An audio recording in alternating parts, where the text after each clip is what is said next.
इस कंप्यूटर के online class में आप सभी का स्वागत है। आज की क्लास हमारी लिब्रे ऑफिस राइटर की है। तो लिब्रे ऑफिस राइटर की हम पिछली और क्लासेस पढ़ चुके हैं, जहाँ तक हमने व्यू मेन्यू तक पढ़ा था। तो आइए उसके आगे की क्लासेस को हम स्टार्ट करते हैं। तो व्यू मेन्यू तक हमने पढ़ा था। व्यू मेन्यू में हमने पढ़ा था ग्रिड एंड गाइडलाइंस तक। ग्रिड एंड गाइडलाइंस को मैं एक बार फिर से बताना चाहूँगा कि ग्रिड एंड गाइडलाइंस को जैसे देखिए, यहाँ पर आपको ये छोटे छोटे यहाँ पर सेल्स दिख रहे हैं। ये सेल्स आपकी ग्रिड और लाइंस होती हैं। तो इन ग्रिड लाइंस को शो या हाइड करने के लिए व्यू मेन्यू में जाकर इनको हम यहाँ से शो या हाइड कर सकते हैं। ये हमारे किसी भी ऑब्जेक्ट को यहाँ पर ड्रॉ करने में मदद करते हैं। जैसे आपको यहाँ पर एक शेप टूल दिखाई दे रहा है।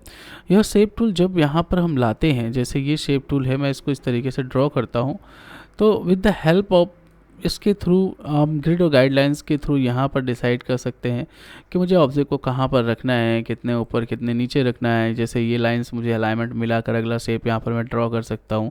जैसे मुझे अगला शेप भी बनाना था, तो मैंने क्या किया, अगला शेप इस तरीके से ड्रॉ किया। विद द हेल्प ऑफ मैं ईजिली इसके सामने इस तरीके से रख सकता हूँ कि इन दोनों की जो टॉप पोजीशन है वो बराबर होनी चाहिए। तो मैं इजी वे से रख सकता हूँ। साथ में हम और क्या कर सकते हैं, तो देखिए जैसे कि मैं यहाँ पर ये कर सकता हूँ कि ग्रिड लाइंस पे जाता हूँ। यहाँ पर एक ऑप्शन और दिया हुआ है, स्नैप टू ग्रिड को मैं एक्टिवेट कर देता हूँ। स्नैप टू ग्रिड को जब मैं एक्टिवेट करता हूँ तो यहाँ पर होता ये है कि जैसे मैंने कोई ऑब्जेक्ट बनाया हुआ, तो आप ऑब्जेक्ट को ध्यान से देखेंगे तो यह ऑब्जेक्ट पॉइंट टू पॉइंट मिलकर चलता है। ये देखिए, जैसे ये आपका पॉइंट है, ये पॉइंट से, तो स्नैप टू ग्रिड करने पर जब भी आप ऑब्जेक्ट को मूव कराते हैं, तो उस मूव कराने पर यह ऑब्जेक्ट इन्हीं ग्रिड और गाइडलाइन के सहारे से क्या होता है, बनता है। ठीक है, तो ये देखिए, ये एक डॉट से दूसरे डॉट पर इस तरीके से चलता हुआ दिखाई देगा आपको। तो यह ग्रिड लाइंस और गाइडलाइंस इसीलिए होती हैं कि ये यहाँ पर हेल्प वाइल मूविंग है ना, हेल्प लाइंस वाइल मूविंग। ये देखिए, अब ये देखिए, जैसा ये ऑब्जेक्ट आ रहा है ना, ये देखिए एक डॉट से दूसरे डॉट पर किस तरीके से मूव कर रहा है। ये हेल्प लाइंस है आपकी, कहीं भी ऑब्जेक्ट पर रखने पर आपकी इस तरीके से मदद करती हैं कि आप यहाँ पर देखो, ये जैसे पॉइंट आ रहा है, तो आपको कितने लाइंस पर इसको रखना है, अगला पॉइंट कितने पर रखना है। तो ये आपके चारों डायरेक्शंस पर आपकी हेल्प लाइन आपको दिखाई दे रही होगी। तो इस तरीके से हम स्नैप टू ग्रिड ऑप्शन का, ग्रिड लाइन का, या हेल्प लाइन वाइल मूविंग जैसे ऑप्शंस का हम यहाँ पर प्रयोग करते हैं। अगर मैं गाइडलाइंस को यहाँ पर हटा ही देता हूँ तो सबका काम ख़त्म हो जाता है। ठीक है, तो यहाँ पर ग्रिड और गाइडलाइंस इसी तरीके से काम करेंगे। उसके बाद फॉर्मेटिंग मार्क जो होता है, ये फॉर्मेटिंग मार्क क्या होता है, तो चलिए एक बार चलते हैं कहाँ पर। तो मैं चलता हूँ एमएस वर्ड पर, विंडो प्लस आर मैं यहाँ पर टाइप करता हूँ विनवर्ड। एमएस वर्ड को ओपन करने की यह शॉर्टकट है। तो मैं एमएस वर्ड को ओपन करता हूँ, यहाँ से ब्लैंक डॉक्यूमेंट को ओपन करता हूँ। ब्लैंक डॉक्यूमेंट लेकर मैंने ओपन किया। यहाँ पर एक फॉर्मूला लिखता हूँ, क्योंकि वहाँ पर बात हुई है किसकी, तो पैराग्राफ की बात हुई। तो मैं पांच पैराग्राफ और पांच स्टेटमेंट के साथ लेता हूँ। 5 पैराग्राफ को कट करता हूँ यहाँ से, और मैं आल टैब से यहाँ पर विंडो को स्विच करके लिब्रे ऑफिस राइटर पर आ जाता हूँ। मैं शॉर्टकट्स आपको बोलते जा रहा हूँ, ठीक है, यहाँ पर। तो इस तरीके से यहाँ पर हम यूज़ कर सकते हैं। देखो यहाँ पर आ चुका हूँ मैं। अब जैसे यहाँ पर एक प्रॉब्लम आ रही है कि मेरे पैराग्राफ 5 में लेके आए, लेकिन यहाँ पर कोई डिफरेंस नहीं दिख रहा है पैराग्राफ। तो ये है इंक्रीज पैराग्राफ स्पेस। अब आपको आसानी से समझ में आ रहा होगा, एक पैराग्राफ, 2, 3। यहाँ पर देखिए पैराग्राफ के बीच में क्या है, स्पेस ज़्यादा होता है। तो पैराग्राफ के बीच में जैसे आपको स्पेस दिखाई दे रहा है, तो पैराग्राफ के बीच में क्या है, स्पेस ज़्यादा दिख। तो जैसे पैराग्राफ है हमारे, इन पैराग्राफ पर मैंने डिफरेंस आपको दिखा दिया कि यहाँ से हम लाइन स्पेसेस मतलब पैराग्राफ स्पेस को क्या कर सकते हैं, बढ़ा सकते हैं। ठीक है, तो अब आगे चलते हैं। यहाँ पर हमारा व्यू ऑप्शन अगला क्या है, फॉर्मेटिंग। देखो फॉर्मेटिंग में क्या हो रहा है, ये ऑप्शन को मैंने आपको यहाँ पर भी बढ़ाया था स्टैंडर्ड टूल बार में। तो यहाँ पर भी फॉर्मेटिंग मार्क में इसकी शॉर्टकट कंट्रोल प्लस F10 होती है। तो यहाँ पर देखिए किस तरीके से स्पेस की जगह पर डॉट आ जाएंगे और यहाँ पर पैराग्राफ मार्क लग जाएगा। इस तरीके से पैराग्राफ मार्क लग जाता है, ये एडिटिंग करने के लिए होता है। तो यहाँ पर एडिट करने में हमको ये हेल्प करता है। ठीक है, इसके बाद देखिए यहाँ पर आउटसाइड बॉर्डर भी लग जाएगा इस तरीके से। ठीक है, तो ये आपका पैराग्राफ मार्क होता है, मैंने हटा दिया है। तो पैराग्राफ मार्क में जब हम क्लिक करते हैं तो स्पेस की जगह पर डॉट आ जाते हैं और प्रत्येक पैराग्राफ के लास्ट में पैराग्राफ मार्क लग जाता है। ये बात याद रखिएगा। इसके बाद टेक्स्ट बाउंड्रीज। टेक्स्ट बाउंड्रीज की अगर बात करूं तो आपको ये दिखाई दे रहा साइन, इसको कहते हैं टेक्स्ट बाउंड्रीज। वो साइन क्या हुआ, देखिए हट गया। तो इन्हें टेक्स्ट बाउंड्री कहते हैं। टेक्स्ट बाउंड्री को लगाने या हटाने के लिए यहाँ पर इस ऑप्शन का यूज़ करेंगे। उसके बाद टेबल बाउंड्री है। टेबल बाउंड्री क्या होती है, देखिए जैसे यहाँ पर हमारा टेबल ऑप्शन दिया हुआ है, टेबल बनाया। ठीक है, टेबल बनाने के बाद टेबल को जैसे हमने यहाँ पर आउटलाइंस को क्या किया, हटा दिया, यहाँ पर आउटलाइंस को क्या किया, हटा दिया, और यहाँ पर से ये ऑप्शन हमारा दिखाई दे रहा है, यहाँ पर हम करेंगे नो बॉर्डर्स। ठीक है, तो ये देखिए टेबल तो बना है लेकिन यहाँ पर कोई भी बॉर्डर नहीं है। चलो देखते हैं आके, यहाँ पर जाएंगे, यहाँ से टेबल बाउंड्री लगा देंगे, तो देखिए एक बिल्कुल हल्का सा बॉर्डर डिस्प्ले हो रहा है। और मैंने बॉर्डर नहीं लगाया, ये प्रिंट में नहीं आएगा, इसे नॉन प्रिंटेबल बॉर्डर कहते हैं। नॉन प्रिंटेबल बॉर्डर है, जैसे ये दिखाई भी दे रहा है, आपको दिखाना भी नहीं है।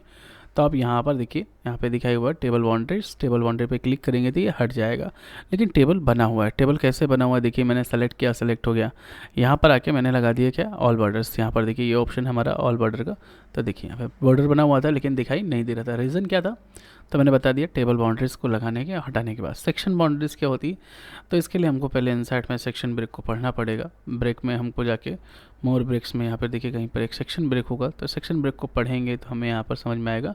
तो सेक्शन बाउंड्रीज़ भी होती हैं, तो यहाँ पर सेक्शन बाउंड्री जो होती हैं वो यहाँ से शो या हाइड होंगी। जैसे आपकी टेबल बाउंड्री थी और यहाँ पर टेक्स्ट बाउंड्री थी, वैसे आपका सेक्शन बाउंड्री भी होता है। Impression and images and charts, for example आपने अपने इमेजेस अपने इस सिस्टम पर या अपने डॉक्यूमेंट में आपने इमेजेस का प्रयोग किया है, यह इमेज है आपकी, अपने इस इमेजेस का प्रयोग किया है यहाँ पर, तो ये इमेज है आपकी। अब जब मान लीजिए जैसे ये इमेज है, तो इस इमेज को आपको स्पेस शो करे लेकिन इमेज नहीं शो करे, इसके लिए हम इमेज एंड चार्ट पर क्लिक कर देंगे, तो इसका लुक कुछ इस तरीके से आएगा। इसे हम कहते हैं इमेज को हाइड या फिर शो कराना। ठीक है, ऐसा कभी कभी लोग इसको प्रॉब्लम समझते हैं, अरे हम कोई भी इमेज ला रहे हैं हमेशा ऐसी आ रही है, तो उसका रीज़न ये है कि अगर ऐसा कुछ लुक आ रहा है तो मतलब ये है कि व्यू मेन्यू में इमेज एंड चार्ट ऑप्शन आपका अनमार्क है। तो मैं इसे मार्क कर देता हूँ, मार्क करते ही मेरी इमेज क्या हो जाएगी, डिस्प्ले हो जाएगी। उस तरीके में लिंक लगा रहता है, लिंक लगा रहेगा, जब भी हम उसको डिस्प्ले कराना चाहेंगे तो यहाँ से आके डिस्प्ले करा देंगे। अब जैसे क्या हुआ, यहाँ पर मेरे पास ये एक मैटर है। अब देखो यहाँ पर मैं कोई मैटर लिखता हूँ, फॉर एग्जांपल मैं इसके नीचे आता हूँ, तो इसके नीचे मैं आकर कोई भी मैटर लिखता हूँ, तो देखो अब ये दोनों पेजेस के बीच में कुछ स्पेस आपको दिखाई दे रहा होगा। ये पेज और ये पेज के बीच में देखिए यहाँ पर फालतू स्पेस दिखाई दे रहा है, इसे वाइट स्पेस कहते हैं। क्या कहते हैं, वाइट स्पेस। इस वाइट स्पेस को यहाँ से हम क्या कर सकते हैं, हटा सकते हैं। इस तरीके से कुछ वाइट स्पेस को मैंने क्या किया है, हटा दिया है।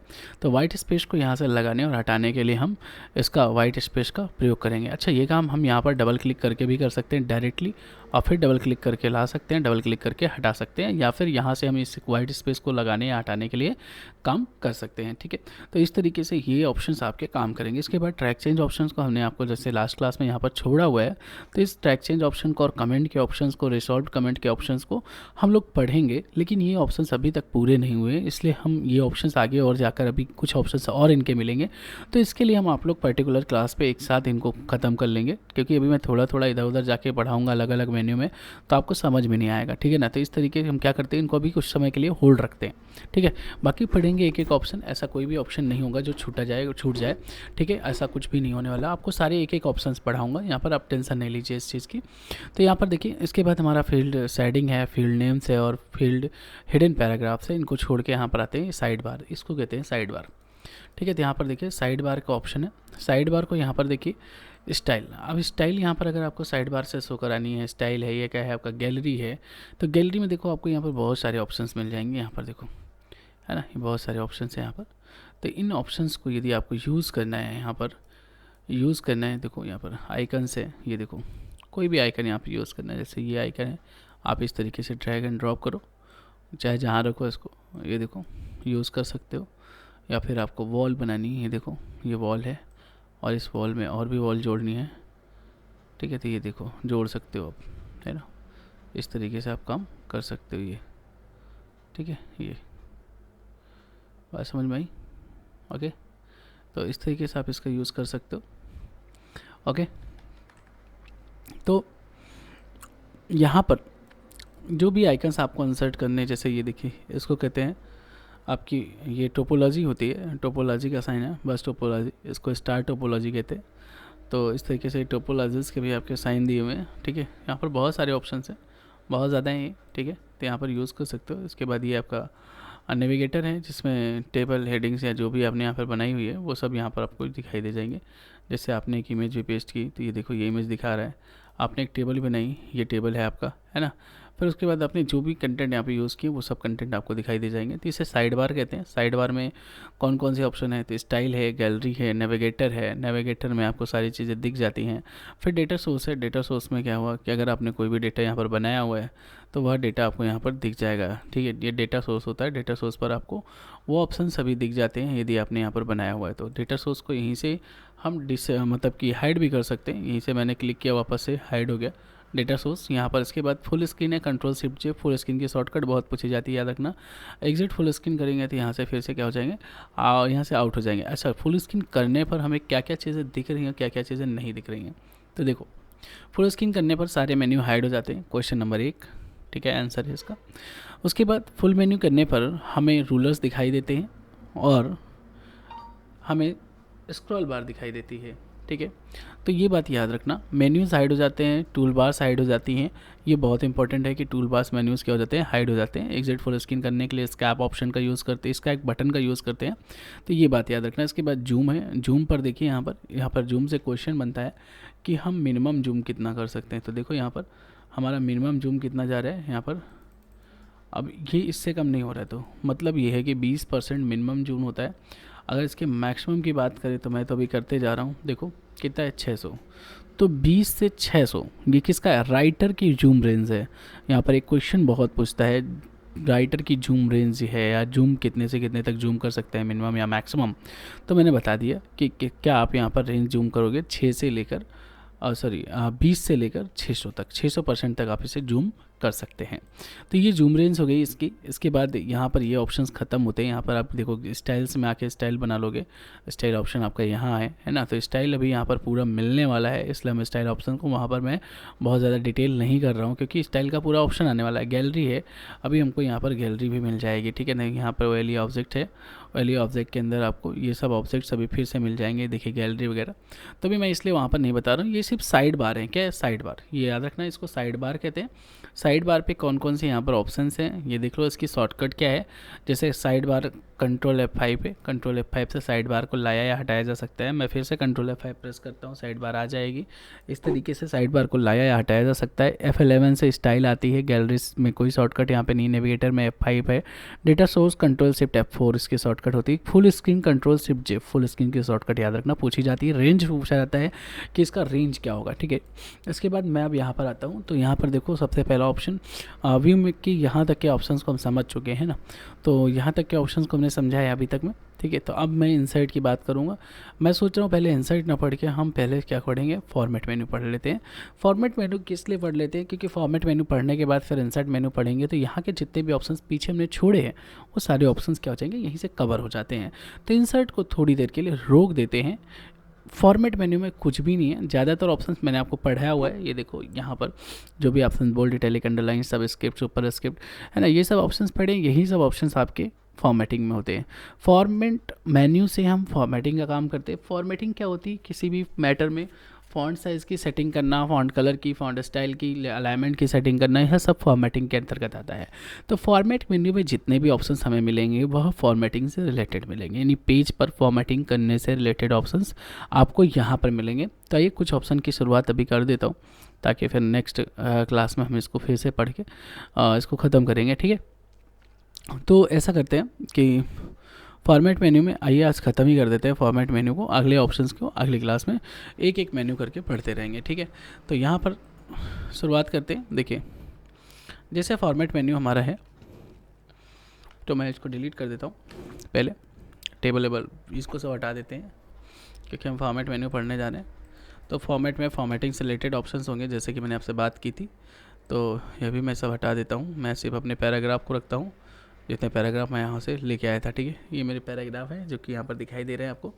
यह मेरा पैराग्राफ है। इस पैराग्राफ पर मैं सबसे पहले क्या करता हूँ, एक हेडिंग बना लेता हूँ, है ना। हेडिंग बनाता हूँ एज कंप्यूटर्स की, जैसे मैंने यहाँ पर बना दिया एज कंप्यूटर्स की मैंने क्या की, हेडिंग बना दी। एज कंप्यूटर्स को मैं सेलेक्ट करता हूँ। हेडिंग बनाने के लिए मैं सीधे स्टाइल पर H1 को ले लेता हूँ, जो कि बने बनाई हेडिंग होती है। ठीक है ना। उसके बाद यहाँ पर कंटेंट है, बॉडी है। बॉडी में यदि मुझे कोई चेंज करना है, जैसे मैं तो अलाइनमेंट आपको पता है जस्टिफाई यूज़ करता हूँ, क्योंकि बोथ साइड क्या होती है, बराबर होते हैं। अभी देखो ये कम ज़्यादा लग रहा है। जैसे ही जस्टिफाई अलाइनमेंट को यूज़ किया, ये क्या हो गया, एक जैसा हो गया, बढ़िया लगता है, दिखने में अच्छा लगता है। ठीक है, तो आइए फॉर्मेटिंग में पहला ऑप्शन हमारा क्या है, टेक्स्ट है। टेक्स्ट में देखो बोल्ड है, इटैलिक है, अंडरलाइन है, सिंगल अंडरलाइन है, डबल अंडरलाइन है, कंट्रोल+D डबल अंडरलाइन की शॉर्टकट है, स्ट्राइक थ्रू है, ओवरलाइन है। ओवरलाइन मतलब टेक्स्ट के ऊपर लाइन है। जरा इनको ध्यान से देखिए, जो भी है दिखाई दे रहा है साफ साफ। सुपर स्क्रिप्ट जहाँ से देखिए एक्स स्क्वायर है यानी पावर लगती है, तो पावर के लिए P यूज़ किया गया है, बेस के लिए B यूज़ किया गया है। यहाँ पर बेस लगती है, यहाँ पावर। सुपर स्क्रिप्ट से पावर, सब स्क्रिप्ट से बेस। ठीक है, तो ये बात ज़रूर याद रखना है। इसके बाद शैडो लगानी है तो यहाँ पर आउटलाइन टेक्स्ट लिखना है, तो यहाँ पर increase font size, decrease font size. Increase करने के लिए देखिए फॉन्ट साइज़ को यहाँ पर यूज़ करते हैं क्या, ये आपका क्लोज है और ये क्या है आपका ओपन है। ठीक है, तो यहाँ पर इंक्रीज और डिक्रीज फॉन्ट साइज़ के लिए है upper case, lower case, cycle case. Cycle के देखिए अपर केस में क्या होता है, जैसे ही अपर केस आप करेंगे सारे टेक्स्ट कैपिटल लेटर हो जाते हैं, और लोअर केस जैसे ही करते हैं सारे टेक्स्ट क्या होते हैं, स्मॉल लेटर हो जाते हैं। साइकिल केस में क्या होता है कि सारे टेक्स्ट का प्रत्येक लेटर क्या होता है, कैपिटल लेटर होता है। प्रत्येक वर्ड का पहला लेटर क्या होता है, कैपिटल लेटर होता है। सेंटेंस केस में, सेंटेंस केस नॉर्मल केस होता है, जैसे कि इन द सेंस मैं कह सकता हूँ कि जैसे हम नॉर्मल लिखते हैं, इंग्लिश लिखते हैं, तो पहले वाक्य का पहला अक्षर क्या होता है, हम कैपिटल लिखते हैं, बाकी सब स्मॉल लिखते चले जाते हैं, तो इसे सेंटेंस केस कहते हैं। Capitalise every word, capitalise every word में प्रत्येक शब्द का पहला अक्षर कैपिटल लेटर होगा, बाकी सब स्मॉल होंगे। Toggle case, capitalise each word का, एवरी वर्ड का उल्टा होता है, पहला लेटर स्मॉल, बाकी सब देखिए जैसे कैपिटल दिखाई दे रहे हैं, पहले में सी स्मॉल है, बाकी सब क्या है कैपिटल है। Small Capitals control shift x. ठीक है, ये देखिए स्मॉल और कैपिटल्स जो होते हैं ये इस तरीके से दिखाई देंगे। आइए एक एक करके सबको देख लेते हैं। तो मैंने क्या किया, इस फॉन्ट को सेलेक्ट किया है, मैं फॉर्मेट में जाता हूँ, फॉन्ट पे आता हूँ, सबसे पहले मैंने बोल्ड किया, तो भाई बोल्ड कंट्रोल+B। इसके बाद क्या है, इटैलिक है, तो इटैलिक के लिए कंट्रोल+I, ये देखिए तिरछा हो रहा है। इसके बाद हमारा सिंगल अंडरलाइन है, देखो प्रत्येक टेक्स्ट के नीचे सिंगल अंडरलाइन लगी, ये मैं इसको यूज़ करता हूँ बेसिकली, यहाँ पर यूज़ करता हूँ। ये देखिए सिंगल अंडरलाइन, ये ठीक है, ये हमारी सिंगल अंडरलाइन है। अब यहाँ से सिंगल अंडरलाइन को हटाना है, तो ये देखिए हटा दिया मैंने। यहीं पर देखो डबल अंडरलाइन है, ये कंट्रोल+D डबल अंडरलाइन के लिए, सिंगल अंडरलाइन के लिए कंट्रोल+U का यूज़ करते हैं, डबल अंडरलाइन के लिए कंट्रोल+D का यूज़ करते हैं यहाँ पर। ये बात आप जरूर याद रखेंगे। इसके बाद यहाँ पर आते हैं, स्ट्राइक थ्रू है, जितना भी मैटर सेलेक्ट करके रखेंगे, ये ऑप्शन है आपका स्ट्राइक थ्रू, यहाँ पर कटिंग करने का काम करता है। मैं यहीं से दिखा देता हूँ, ये देखिए क्रॉस लाइन लगा दिया। अगला ऑप्शन हमारा क्या है, देखो स्ट्राइक थ्रू के बाद ओवरलाइन है। ओवरलाइन में क्या होगा, टेक्स्ट के ऊपर जो है एक लाइन लग जाएगी। ठीक है, यहाँ पर ऊपर देखिए स्ट्राइक थ्रू बीच में लगती है लाइन, और ओवरलाइन ऊपर लगती है, अंडरलाइन नीचे लगती है। ठीक है, ये बात याद रखना। इसके बाद हमारा अगला क्या है, सब script super script. I think बताने की आवश्यकता नहीं है, मैं पहले भी बता चुका हूँ, यहाँ पर भी दिया हुआ है, तो आप यहाँ पर पावर या बेस लगाने के लिए इनका यूज़ कर लेंगे। शैडो टेक्स्ट देख लो, शैडो टेक्स्ट क्या होता है, जैसे मान लो यहाँ पर आपने टेक्स्ट को सेलेक्ट किया है और यहाँ पर से आप जाते हैं यहाँ पर शैडो पर, तो शैडो ले लेते हैं। तो यहाँ पर देखिए इनसे कुछ डिफर दिख रहा है, मैं थोड़ा सा जूम करता हूँ, मैं भी आपको ज़्यादा बेहतर दिखा पाऊँ। तो आप देखो यहाँ पर देखो, इसके नीचे क्या आ रही है, शैडो आ रही है। ठीक है ना, तो इसको शैडो टेक्स्ट कहते हैं, इस तरीके से शैडो आ रही है। उसके बाद यहाँ पर शैडो को हटाते हैं, आउटलाइन कर देते हैं। यहाँ पर फॉर्मेट में आएंगे, यहाँ से क्या लगाएंगे, आउटलाइन। ये देखिए इस तरीके से हम आउटलाइन लगा सकते हैं यहाँ पर। ये देखिए अब यह टेक्स्ट क्या है, आउटलाइन टेक्स्ट बन गया। देखिए इसके बीच में कुछ भी नहीं है, मैं और जूम करता हूँ, मैं भी बेहतर होगा। ये देखिए आपको दिखा पा रहा हूँ, ये देखिए इसे कहते हैं आउटलाइन टेक्स्ट। दिखने में कितना अच्छा लग रहा है, लुक अच्छा है, इसका बेटर लुक आ रहा है, तो इसे आउटलाइन टेक्स्ट कहते हैं हम। आउटलाइन टेक्स्ट को यहाँ से ही लगाएंगे, यहाँ से ही क्या करेंगे, हटा देंगे। ठीक है, तो आउटलाइन टेक्स्ट को मैंने हटा दिया है। क्यों हटा दिया है, क्योंकि अभी मैं बहुत सारे फॉर्मेटिंग के ऑप्शंस पढ़ने वाला हूँ, इसलिए। इंक्रीज फॉन्ट साइज़ को बढ़ाने के लिए, ये देखिए ये है फॉन्ट साइज़ बढ़ाने के लिए क्लोज का ब्रैकेट का यूज़ करेंगे, और डिक्रीज़ करने के लिए ओपन ब्रैकेट का यूज़ करेंगे। इस तरीके से क्लोज ओपन का यूज़ करके हम फॉन्ट साइज़ को इंक्रीज़ और डिक्रीज़ कर सकते हैं। इसके बाद अगला ऑप्शन हमारा यहीं पर है, तो वो है हमारा क्या, अपर केस। अब देखो सारा कुछ स्मॉल लेटर में लिखा है, सारा कुछ स्मॉल लेटर में लिखा है, हमको इसे कैपिटल लेटर में करना है, तो कैसे करेंगे। यहाँ पर इसको सेलेक्ट करते हैं, है ना। फॉर एग्जांपल मैं आपको एक रियलाइज मतलब कि मार्केट में आने वाली एक छोटी सी प्रॉब्लम दिखाता हूँ। जैसे क्या हुआ, कुछ लोगों का मैंने नाम टाइप किए राम, फिर मैंने नाम टाइप किया दिनेश, फिर मैंने टाइप किया सुरेश, फिर मैंने टाइप किया हरी, फिर मैंने टाइप किया कमल, फिर मैंने टाइप किया अजय, फिर मैंने टाइप किया ओम प्रकाश। लाइक दैट मैंने कुछ नाम टाइप किए। अब प्रॉब्लम ये आई, मैंने ये नाम टाइप कर लिए, मेरे सर ने कहा या मेरे ऊपर से सीनियर ने कहा, अरे आपने सारे टेक्स्ट स्मॉल लेटर टाइप किए, इसको कैपिटल करना चाहिए था। तो मैं क्या करूँगा, सबको सेलेक्ट करूँगा, अपर केस क्लिक करूँगा, तो यहाँ पर देखो सब क्या हो गया, कैपिटल हो जाते हैं। तो भाई बहुत आसान है कि अगर कभी स्मॉल लेटर में कुछ भी लिख दिया है, अभी स्मॉल लेटर में लिखा है, अब सामने वाले ने करनी भैया स्मॉल लेटर नीचे कैपिटल चाहिए, तो हम फॉर्मेट में जाएंगे, सिंपल सा अपर केस कर देंगे, सारा लेटर क्या हो जाएगा, कैपिटल हो जाएगा। अब कभी कैपिटल में लिख दिया भाई, कभी कैपिटल में लिख दिया तो स्मॉल में भी कर सकते हो यहीं से, ठीक है। अब जैसे नाम है, प्रत्येक शब्द का पहला अक्षर कैपिटल होना चाहिए, नाम है तो ऐसा होना चाहिए। मैं साइकिल केस का यूज़ करूँगा। As you can see, Ram, Dinesh, Suresh, Hari, Kamal, Ajay, Om Prakash, सबका अक्षर पहला अक्षर क्या है, कैपिटल है ना। तो अगर मैं लोअर करता हूँ या मैंने लोअर लिखा हुआ है तब भी एक प्रॉब्लम बनती है कभी कभी कि यार पहला अक्षर जो होता है वो कैपिटल लेटर होना चाहिए, ऐसा नहीं है। तो मैं सिंपल सा काम है, एक क्लिक का काम है मेरे, एक क्लिक में एक चीज़ को मैं सही कर सकता हूँ, जैसे कि अभी मैंने आपको करके दिखा दिया है। इसके बाद फिर से वहीं पे जाते हैं, यहाँ पर अगला ऑप्शन है हमारा सेंटेंस केस। अब जैसे ये है, इसके साथ आपको हमेशा सेंटेंस केस का प्रयोग करना चाहिए। ऐसे पैराग्राफ में हमें सेंटेंस केस यूज़ करते हैं। तो ये देखिए सेंटेंस केस में यहाँ पर देखिए क्लिक में सी कैपिटल है, ये पूरा चला गया और यहाँ पर क्या हो गया, फुल स्टॉप हो गया, फिर से टी यहाँ पर कैपिटल हो गया, फिर गया, यहाँ पर देखिए यहाँ पर फुल स्टॉप हो गया, फिर से डब्ल्यू कैपिटल हो गया। ये इस तरीके से हम इसको सेंटेंस केस की कैटेगरी में रखते हैं कि ये हमारा सेंटेंस है और सेंटेंस के प्रत्येक लेटर, पहला लेटर जो होता है वो क्या होता है, कैपिटल हो जाता है। उसके बाद कैपिटलाइज एवरी वर्ड। अब यही सेंटेंस, यही पैराग्राफ को देखिए, क्लिक में सी कैपिटल है, इंसर्ट में आई, एंड में ए, देन में टी, चूज में सी कैपिटल है, प्रत्येक वर्ड का पहला अक्षर कैपिटल है, ठीक है। इसके बाद यहीं पर अगर आप आते हैं तो टॉगल केस अगर आपने यूज़ कर लिया, टॉगल में क्या हो गया, अपोजिट हो गया। आपने देखा कि पहला लेटर कैपिटल है, स्मॉल है, बाकी सब क्या है, कैपिटल है। अपोजिट, कैपिटलाइज ईच वर्ड का क्या होता है, ये अपोजिट होते हैं। मैंने फिर से इसको सेंटेंस केस में कन्वर्ट किया, कन्वर्ट करने के बाद मेरे पास एक ऑप्शन दिखा यहाँ पर, सॉरी फॉर्मेट में, टेक्स्ट में, यहाँ पर स्मॉल कैपिटल्स। अब देखो यहाँ पर आपको बड़ी सिंपल सी चीज़ में दिखाई दे रहा है कि हर एक अक्षर क्या हो गया, यहाँ पर बराबर हो गया। स्मॉल कैपिटल्स यानी जो अक्षर हैं वो छोटे छोटे रूप में क्या होते हैं, कैपिटल लेटर में बन जाते हैं, जैसे कि यहाँ पर दिखाया गया स्मॉल कैपिटल्स, ठीक है। स्मॉल कैपिटल्स मतलब देखो, मतलब ही समझ में आ रहा है उसके नाम से, स्मॉल कैपिटल्स यानी कैपिटल तो होगा लेकिन अक्षर कैसे होंगे, तो स्मॉल होंगे। अगर मैं इसको यहाँ पर दोनों में डिफरेंस दिखाऊंगा, अपर केस करता हूँ तो कितना बड़ा अक्षर है, कितने बड़े बड़े अक्षर टाइप हुए है ना। अभी मैं इसको क्या करता हूँ, स्मॉल कैपिटल्स कर देता हूँ। तो एज यू कैन सी अभी तो कोई फ़र्क नहीं है क्योंकि मैंने वहीं से डायरेक्ट किया है। तो मैं सबसे पहले इसको लोअर केस में बदलता हूँ, ये देखो ये स्मॉल कैपिटल हो गया अब है, तो ये हमारा स्मॉल कैपिटल कहलाएगा, ठीक है। स्मॉल कैपिटल में अक्षर छोटे छोटे आते हैं इस तरीके से।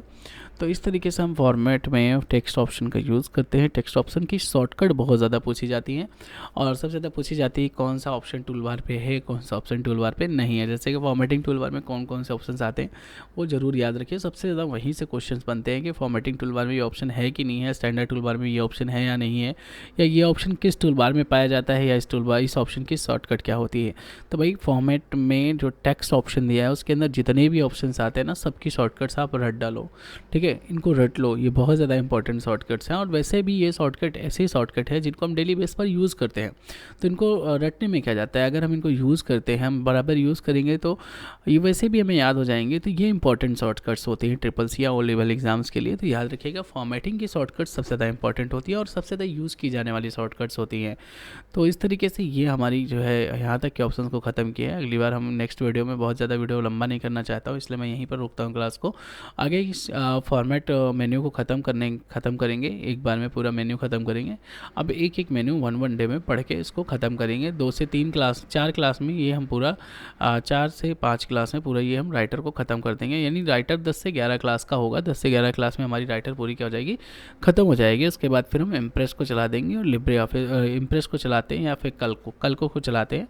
कुछ बच्चों का कमेंट आ रहा था कि सर हमारा एग्ज़ाम है, कल को पढ़ा दीजिए। तो मैं फरवरी में कोशिश कर रहा हूँ कि मैं फरवरी माह में ही मैं आपको तीनों ख़त्म कर दूँ, यानी इम्प्रेस, कल और राइट इम्प्रेस, कल और राइटर, तीनों को ख़त्म कर देता हूँ इसी माह में। तो आप लोग जो भी एग्ज़ाम देने वाले बच्चे हैं वो मार्च में इसको क्लियर कर सकते हैं, कोई भी दिक्कत नहीं है। मैं पूरी ट्राई करता हूँ, पूरी कोशिश करता हूँ कि मैं इन चीज़ों को पूरा ख़त्म करूँ। ठीक है, तो आज की वीडियो यहीं तक। Thank you.